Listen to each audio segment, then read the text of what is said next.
नमस्कार, India news देख रहे हैं आप, आपके साथ मैं हूं आयुष सूर्यवंशी। बड़ी बहस की सेगमेंट में हम आज मध्य प्रदेश में चल रहे सियासी हलचल को लेकर चर्चा करेंगे। और ऐसा लगता है कि नगर निगम में 15 सालों से चले आ रहे सूखे को समाप्त करने के लिए कांग्रेस ने कमर कस ली है।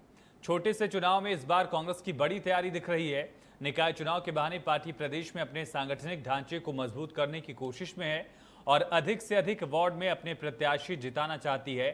इसको लेकर कांग्रेस रणनीति भी बना रही है। सह प्रभारी सीपी मित्तल और कांग्रेस के सचिव कुलदीप इंदौरा इस दौरान महाकौशल और आदिवासी बाहुल क्षेत्रों के कार्यकर्ता, पूर्व विधायक और पूर्व सांसदों के साथ बैठक कर रणनीति बनाएंगे। कांग्रेस के पूर्व मंत्री पीसी शर्मा का कहना है कि दमोह सीट पर जनता ने बीजेपी को जवाब दिया, उसके बाद कांग्रेस के कार्यकर्ताओं में एक उत्साह दिख रहा है। और इसी को लेकर सीपी मित्तल और कांग्रेस के सचिव कुलदीप इंदौरा संगठन और सेक्टर मंडलम को मजबूती करने के लिए कार्यकर्ताओं के साथ बैठक करेंगे। इसके साथ ही जो नाराजगी कार्यकर्ताओं में है उससे भी दूर करने का दावा किया जा रहा है, पीसी शर्मा ने बयान दिया है। वहीं कांग्रेस पार्टी के संगठन को मजबूत करने के लिए सीपी मित्तल और कुलदीप इंदौरा का ये बेहद अहम दौरा माना जा रहा है। दरअसल 15 साल का वनवास काटने के बाद 2018 में कांग्रेस की सरकार बनी प्रदेश में, लेकिन सिंधिया के बीजेपी में शामिल होने के बाद महज 15 महीने में ये सरकार गिर गई और उसके बाद से पार्टी में विरोध के स्वर उठने लगे हैं।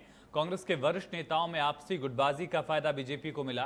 कांग्रेस लगातार कमजोर होती गई और खास तौर पर बड़े नेताओं के बीच भी आपसी बयानबाजी दिखी, चाहे वो गोविंद सिंह की बात की जाए, अजय सिंह राहुल की बात की जाए या फिर अरुण यादव। कई नेताओं की बयानबाजी मुखर तौर पर सामने आई थी।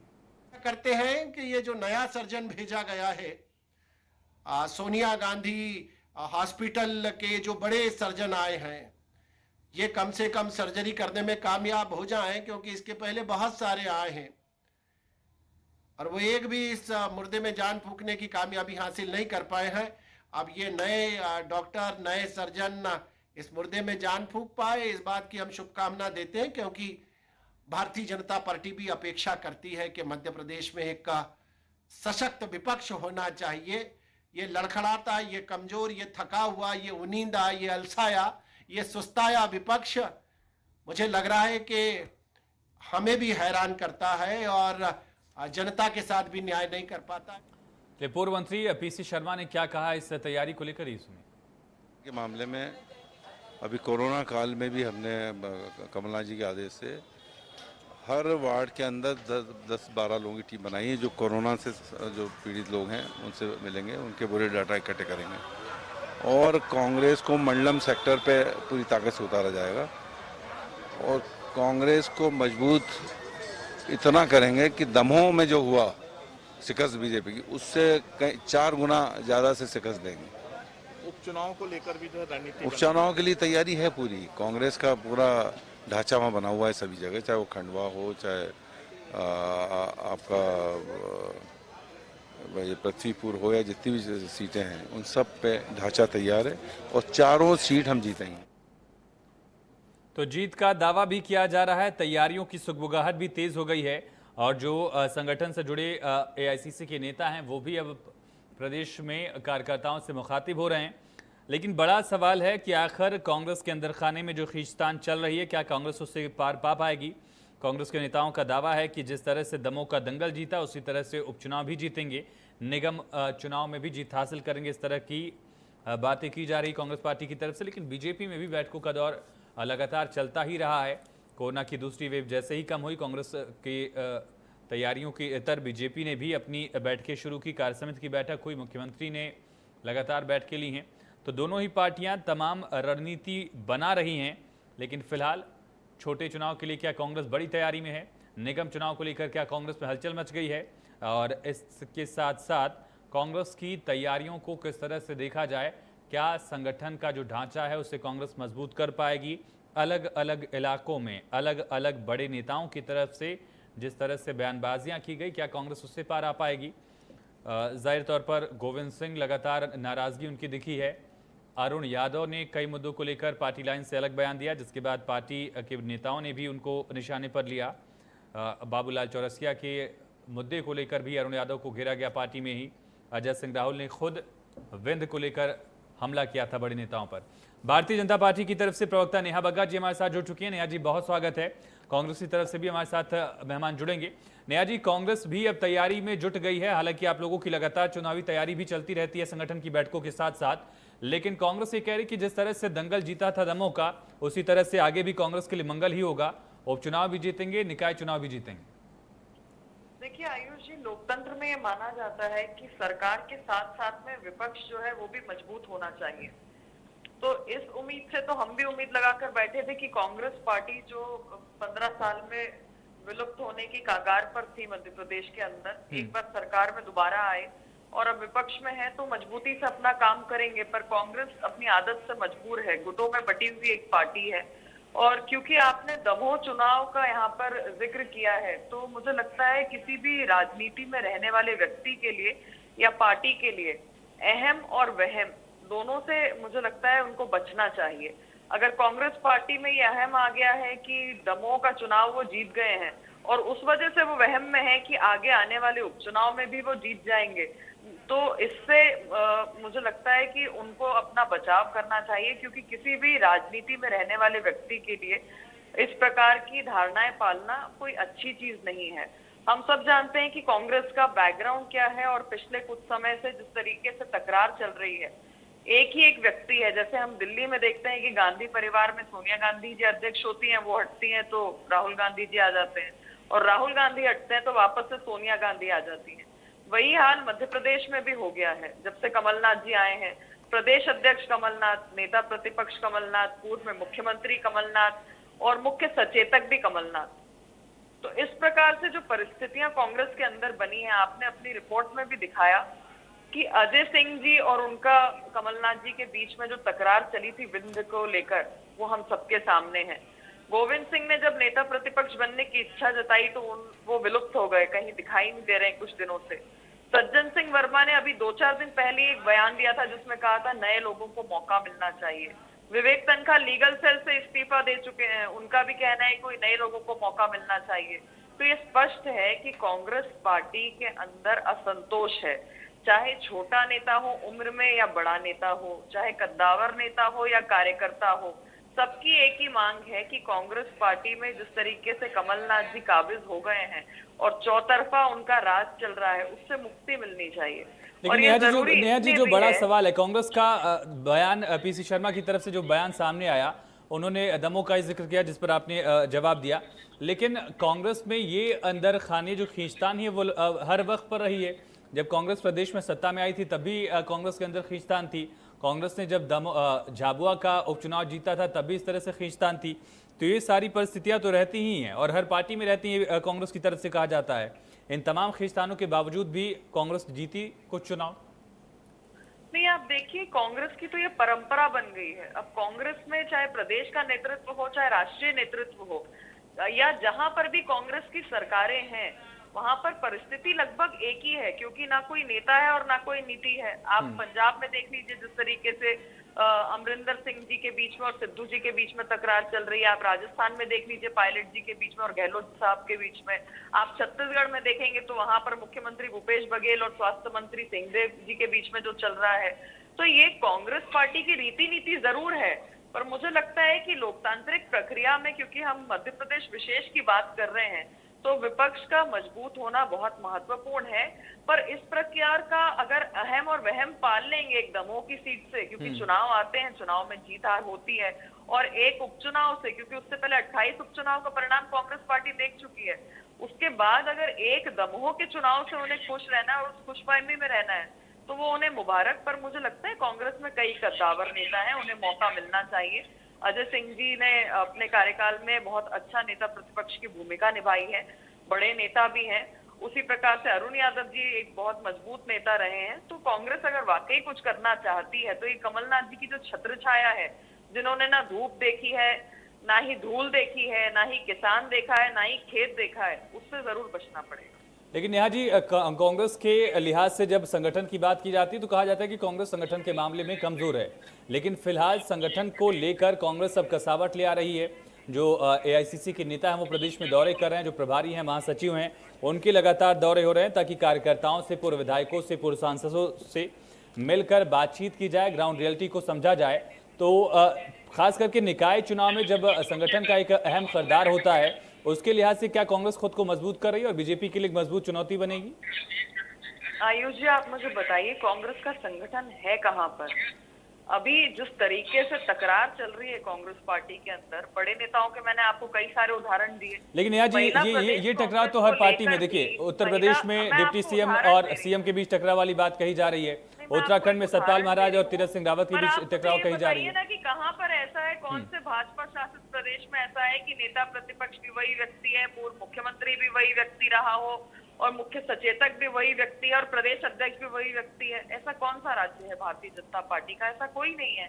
क्योंकि कांग्रेस पार्टी के अंदर जो नेता आते हैं वो चांदी का चमचा लेकर आते हैं। भारतीय जनता पार्टी में संगठन से चुना हुआ एक कार्यकर्ता निकल कर आता है, ये मूल अंतर है। और मैं आपको एक उदाहरण और दे रही थी जो कांग्रेस पार्टी में हाल ही में चल रहा है। महिला प्रदेश कांग्रेस अध्यक्ष के चुनाव की बात हो रही है, जिसमें ये कहा गया है कि दिल्ली से डायरेक्ट एंट्री होगी। पर यहाँ पर जो कांग्रेस की कार्यकर्ता है, महिलाएं हैं, वो बार बार ये सवाल पूछ रही हैं प्रदेश के नेतृत्व से कि हमें इतना अंडरमीन करके क्यों देखा जा रहा है। अगर आप ये कहते हैं कि यूथ कांग्रेस के चुनाव हुए हैं तो महिला कांग्रेस प्रदेश अध्यक्ष के लिए भी चुनाव हो जाए। और जिस तरीके की लॉबिंग चल रही है, सज्जन सिंह वर्मा का अलग बयान आ रहा है, बाकी नेताओं के अलग बयान आ रहे हैं, तो इस संगठन में कोई भी ऐसा सिस्टम नहीं है जहां पर कार्यकर्ताओं को एकजुट करके रखा जा सके। सबकी अपनी डपली और अपना राग चल रहा है। और यही कारण है कि जब जब इनके प्रभारी भी आते हैं, पूर्व में जब दीपक बाबरिया जी थे, आप याद करिए किस तरीके से जूते चप्पल चले थे और उन्होंने उदाहरण दिया था भारतीय जनता पार्टी का। इसी प्रकार से जो इनके नए प्रभारी हैं, कुछ दिन पूर्व इंदौर गए थे, वहां पर जूते चप्पल चल गए। चलिए ठीक है नेहा जी, मैं इस पर जवाब लेता हूँ। कांग्रेस से हमारे साथ फिरोज सिद्दीकी साहब कनेक्ट हो चुके हैं। फिरोज साहब, संगठन के लिहाज से कई सारी हलचलें कांग्रेस के अंदर दिख रही हैं, निकाय चुनाव से लेकर पंचायत चुनाव और जो 3 विधानसभा के उपचुनाव और संसदीय क्षेत्र का जो खंडवा का उपचुनाव है लोकसभा का, उसे जीतने का दावा भी किया जा रहा है। लेकिन भारतीय जनता पार्टी का ये मानना है कि कांग्रेस में संगठन नाम की कोई चीज ही नहीं है, यहाँ पर सिर्फ एक शख्स का राज चलाने की कोशिश होती है। जब तक इससे आप लोग पार नहीं आएंगे तब तक चुनाव जीत नहीं पाएंगे। देखिए, कांग्रेस का जो संगठन है वो 135 साल पुराना है और कांग्रेस ने कई बड़े बड़े आयाम जो हैं उसके संगठन ने गढ़े हैं। जैसे देश को आजाद कराने से लेकर 55 साल अपनी पार्टी को इस संगठन ने ही सत्ता में रखा। और मध्य प्रदेश में भी हम 44 साल संगठन में रहे और 2018 में भी आ गए थे। लेकिन उस संगठन भारतीय जनता पार्टी को अपने संगठन का जवाब देना चाहिए जो अब भानुमति का कुनबा बन गया है। आधे से ज्यादा लोग तो सिंधिया जी के लोग हैं, आधे से ज्यादा लोग तो बाहर से आए हुए हैं। तो हर जिले में एक विधायक वो है जो कांग्रेस का मूल कार्यकर्ता रहा है, वो कांग्रेस का लीडर हुआ करता था या विधायक हुआ करता था। ये भारतीय जनता पार्टी की हकीकत है, हमको उस पर नहीं जाना। जो आज हमारे प्रभारी आए हैं दोनों, वो प्रभारी आज हम जो काम करने जा रहे हैं वो जनता के हकों की लड़ाई लड़ेंगे। हमने जैसे वैक्सीन फ्री कराया, निरंतर राहुल गांधी जी ने आवाज उठा रहे हैं कि वैक्सीन को लेके, और अब हम कोरोना के बाद जो लोगों की स्थितियां हैं कि एक तो वैक्सीन की कमी है, लोगों को मुआवजा मिलना चाहिए जो सुप्रीम कोर्ट ने कहा है, हम भी सरकार से लगातार मांग करते आ रहे हैं। लोगों के व्यापार व्यवसाय को लेकर आर्थिक पैकेज चाहिए, पेट्रोल डीजल गैस और जो महंगाई है उससे जनता को राहत मिलना चाहिए। तीसरे लहर की जो तैयारी है उसको लेकर तो अब हम जो है धरना प्रदर्शनों की रणनीति बना रहे हैं, क्योंकि अब वर्तमान में मध्य प्रदेश में ऐसा लगता है कि हम कुछ धरना प्रदर्शन जैसे आयोजन किए जा सकते हैं क्योंकि कोविड का असर कम हुआ है। हालांकि डेल्टा प्लस वेरिएंट आ गया है, लेकिन अब उसको लेकर हम अपनी रणनीति बना रहे हैं। भारतीय जनता पार्टी क्या कर रही है, ये लड़ाई की बात कर रहे थे। एक मंत्री दूसरे मंत्री से कैबिनेट में कहता है कि तू मुझे घूरता क्यों है। एक मंत्री जो है उठ के खड़ा हो जाता है, दूसरा मंत्री उसी का विरोध करता है और अंदर लड़ते भी है कैबिनेट में और बाहर आके बताते भी है। ये इनकी खूबी है भारतीय जनता पार्टी की सरकार की। और शिवराज जी जो है वो मौन हो जाते हैं, वो शिवराज जी कुछ कह नहीं पाते, शिवराज जी बड़े असहाय से दिखते हैं। तो भारतीय जनता पार्टी की जरूरत है कि वो अपना ठीक है, इस पर मैं जवाब लूंगा। अंदर खाने में बीजेपी में क्या चल रहा है, सरकार में क्या चल रहा है, इस पर मैं फिरोज जी जवाब लूंगा नेहा जी से।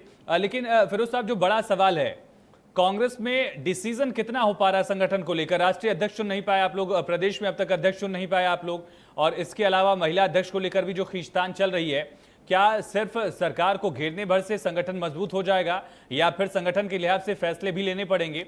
और अगर लेने पड़ेंगे तो फिर उसका मुहूर्त कब तक निकल पाएगा? देखिए, कांग्रेस के जहां तक राष्ट्रीय अध्यक्ष का सवाल है या प्रदेश अध्यक्ष का सवाल है, ये कोविड का एक्चुअली यदि समय नहीं होता तो राष्ट्रीय अध्यक्ष का तो हमारा चुनाव हो जाता। जहां तक प्रदेश अध्यक्ष का सवाल है तो एआईसीसी का विषय है, ये मध्य प्रदेश कांग्रेस का विषय नहीं है। लेकिन जो संजय कपूर जी और सीपी मित्तल जी जो आए हैं माननीय, ये दोनों संगठन की हम जगह जगह बैठ के ले रहे हैं, अपने कांग्रेस के कार्यकर्ता काम कर रहे हैं, लेकिन भारतीय जनता पार्टी के कार्यकर्ता कहाँ हैं, उनको पूछना चाहिए कि वो कहाँ है। जहां तक चलिए ठीक है, भारतीय जनता पार्टी के कार्यकर्ता कहाँ है नेहा जी, ये सवाल उठ रहा है। ठीक है नेहा जी, लेकिन इसके अलावा जो बड़ा सवाल कांग्रेस जिस दुखती नब्ज पर हाथ रखने की कोशिश कर रही है कि कैबिनेट के अंदर भी क्या खींचतान चल रही है। कुंवर विजय प्रताप से लेकर उषा ठाकुर का जो टकराव दिखा था, हाल में यशोधरा राजे सिंधिया का टकराव प्रद्युम्न सिंह तोमर से दिखा है, गृहमंत्री भी कई बार नाराज हो जाते हैं कुछ नेताओं से, ऐसी भी स्थिति है क्या? देखिए, इस प्रकार के तकरार जो है और जो गुटों वाली पार्टी है वो कांग्रेस पार्टी है, और ये तकरार भी वहां चलते हैं जिसे ये आंतरिक लोकतंत्र कहते हैं। मैंने आपको अनेक उदाहरण दे दिए कि किस तरीके से नेता प्रतिपक्ष की होड़ में जो लोग लगे थे उन्हें एक एक करके कमलनाथ जी ने दरकरार कर दिया। कुछ दिन पहले इनके प्रभारी और आए थे, किस किस से मिलकर गए? उन लोगों से मिलकर गए जिन्होंने कमलनाथ जी के खिलाफ बयान दिया, अरुण यादव और अजय सिंह भैया। इसके अलावा प्रभारी को किसी कार्यकर्ता, किसी नेता से मिलने की आवश्यकता महसूस नहीं हुई। आज ये बड़ी बड़ी संगठन की बात कर रहे हैं, 3 साल के अंदर प्रदेश नेतृत्व अपने लिए अध्यक्ष नहीं चुन पाया, राष्ट्रीय नेतृत्व 2 साल से अपने लिए अध्यक्ष नहीं चुन पा रहा है। जिन जिन राज्यों में इनकी सरकारें हैं वहां पर ये नंबर 1 और नंबर 2 आपस में भिड़े हुए हैं। आप देखिए कि पंजाब को लेके जो तकरार चल रही है, कल सिद्धू जी आए तो वहां पर डिनर डिप्लोमेसी अमरिंदर सिंह की यहाँ चालू हो गई। छत्तीसगढ़ में जिस तरीके से बयान दे रहे हैं मुख्यमंत्री और स्वास्थ्य मंत्री एक दूसरे के बारे में, और आपको हैंडसम, गुड लुकिंग और इंग्लिश स्पीकिंग सचिन पायलट जी के बारे में तो जानकारी होगी ही मुझे लगता है। तो जिस तरीके की परिस्थिति कांग्रेस के अंदर है, अगर ये आंतरिक लोकतंत्र कहते हैं तो ऐसा लोकतंत्र इन्हें मुबारक हो। पर मैं ये मानती हूँ और फिर से दोहराती हूँ कि हालांकि ये इनका इंटरनल मामला है जिसे इंटरनल डेमोक्रेसी कहते हैं, पर सरकार में होने के बावजूद भारतीय जनता पार्टी को ये लगता है कि लोकतंत्र में विपक्ष मजबूत होना चाहिए और इन्हें अपने संगठन पे काम करना चाहिए। अजय सिंह भैया अगर नेता प्रतिपक्ष बनना चाहते हैं तो उन्हें बना देना चाहिए, अगर अरुण यादव जी बनना चाहते हैं तो उन्हें बना देना चाहिए। अब देखिए, चेतुए की तरह कमलनाथ जी लौटकर कभी कभी तो मध्य प्रदेश में आते हैं। पूरे 15 महीने की सरकार में कमलनाथ जी वल्लभ भवन से बाहर नहीं निकल पाए, तो कार्यकर्ता निराश होगा। और ठीक है, नए लोगों को मौका कैसे मिलेगा फिरोज सिद्दीकी साहब? जिस मकसद को लेकर लीगल सेल से विवेक तनखा दूर हुए, हालांकि पार्टी के आला नेताओं ने उनका शुक्रिया भी अदा किया इसलिए, लेकिन जिस मकसद के साथ वो पीछे हटे वो मकसद कितना पूरा हो पाएगा अगर कमलनाथ 3-3, 4-4 जिम्मेदारियां खुद संभालते रहेंगे? प्रदेश अध्यक्ष, नेता प्रतिपक्ष, मुख्यमंत्री से लेकर हर जिम्मा उन्होंने सवाल।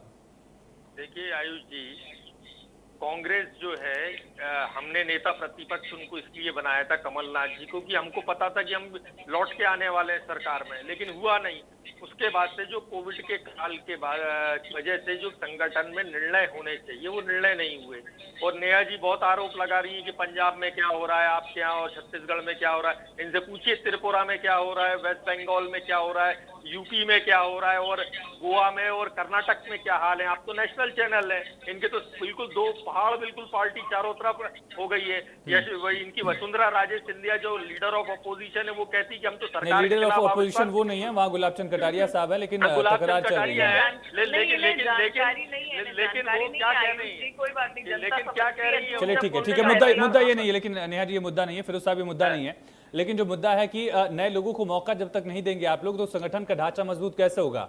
बिना संगठन के चुनाव में उतर जाना ठीक है, लेकिन जीत पाना मुश्किल है।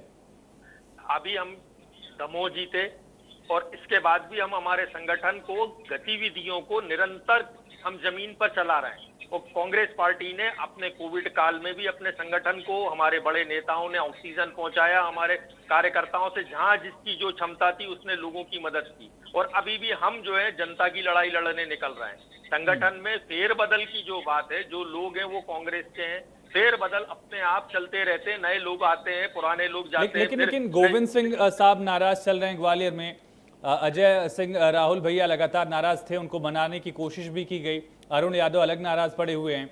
निगम चुनाव जब पूरे प्रदेश में होंगे सिद्दीकी साहब, तो इन नेताओं को साधा कैसे जाएगा? अगर अरुण यादव जैसे और के नेता को अगर ये कहा जाता है कि बाबूलाल चौरसिया जो एक विश्व हिंदू परिषद जैसे पार्टी के नेता को अगर कांग्रेस में शामिल करने का वो विरोध करते हैं, तो दिग्विजय सिंह भी उनके खिलाफ बयान देने लगते हैं। अजय सिंह राहुल भैया इस वजह से नाराज हैं क्योंकि विंध्य विहार का ठीकरा उन पर फोड़ने की कोशिश की गई। ये सारी नाराजगी इतनी जल्दी मैनेज हो जाएगी क्या? ये सब कांग्रेस, ये सब भारतीय जनता पार्टी का फेक प्रोपोगंडा है। अगर इनसे पूछिए भारतीय जनता पार्टी से कि दमोह का चुनाव अभी हुआ है 17 अप्रैल को, जब क्या राहुल भैया नहीं गए थे वहाँ चुनाव में? क्या सक्रिय भूमिका अरुण यादव जी ने नहीं निभाई? जी नहीं, 5 दिन रहे वो, 5 दिन, मैं आपको बता दे रहा हूँ, 5 दिन रहे, आप पता कर लीजिए। अरुण यादव जी ने 4 दिन रहे, उसके बाद दिग्विजय सिंह जी वहाँ 3 दिन रहे और वहीं से कोविड पॉजिटिव हो गए थे। ऐसा तो ये सभी लोग थे संगठन में। और कांग्रेस पार्टी की ये खूबी है कि भारतीय जनता पार्टी में तो सब मुर्गा बने रहते हैं, लेकिन कांग्रेस पार्टी की ये खूबी है कि कांग्रेस पार्टी अपने कार्यकर्ता, अपने नेताओं को अपनी अभिव्यक्ति की आजादी देती है, अपनी बात कहने की आजादी देती है। नेहा जी, जो बड़ा सवाल है, अगर इस तरह से कांग्रेस में होता, मैं लौटता हूँ सिद्दीकी साहब, अगर कांग्रेस में एक छत्र राज वाली बात होती, नेहा जी, अगर एक छत्र राज वाली बात होती, तो सिंधिया साहब जो आपकी पार्टी में आए हैं वो इतने बड़े कद्दावर नेता कैसे बने? बीजेपी में आकर तो बने नहीं, कांग्रेस में रहते हुए ही बने थे वो। नहीं, देखिए आयुष जी, मैंने अपनी बात ही इसी बात से शुरू की थी कि अगर दमोह की एक चुनाव जीत पर अगर ये अहम और वहम पालना चाहते हैं, हालांकि ये राजनीति में सही नहीं है, अगर फिर भी ऐसा करना चाहते हैं तो ये इनकी इच्छा है।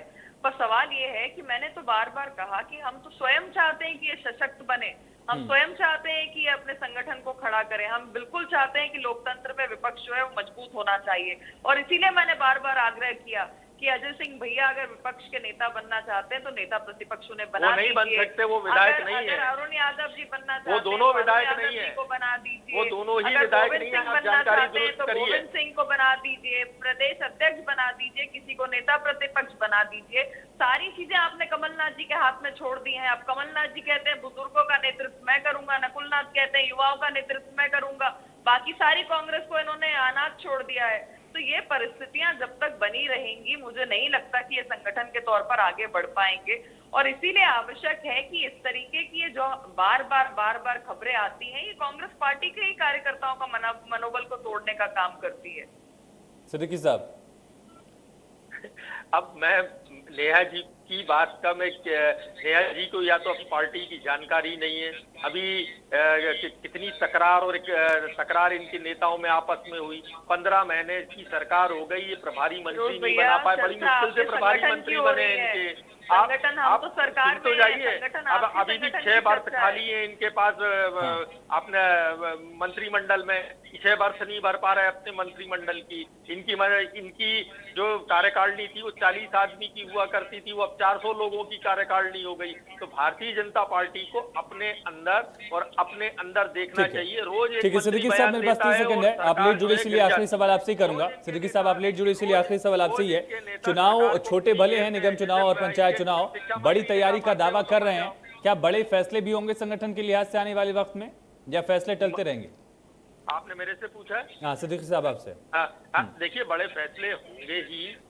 कोविड की वजह से बहुत कोविड आता था, लॉकडाउन हुआ, कोविड खुला, जैसे ही चुनाव आ गए और जैसे ही चुनाव संपन्न हुए फिर लॉकडाउन लग गया। तो ये इन वजहों से जो कांग्रेस का एक अधिवेशन भी हमको बुलाना है, जो हमारी TWC तय कर चुकी है, वो अधिवेशन भी नहीं हो पा रहा और उसकी वजह से अब, लेकिन स्टेटों में निरंतर अब बदलाव की प्रक्रिया जो है वो चालू। चलिए ठीक है, मेरे पास वक्त है। नेहा जी, आखिरी सवाल आपसे, कांग्रेस में वक्त है बदलाव का से लेकर अब बदलाव की बात कही जा रही है, फैसलों की बात कही जा रही है, तैयारियों की बात कही जा रही है, किस तरह से देखती?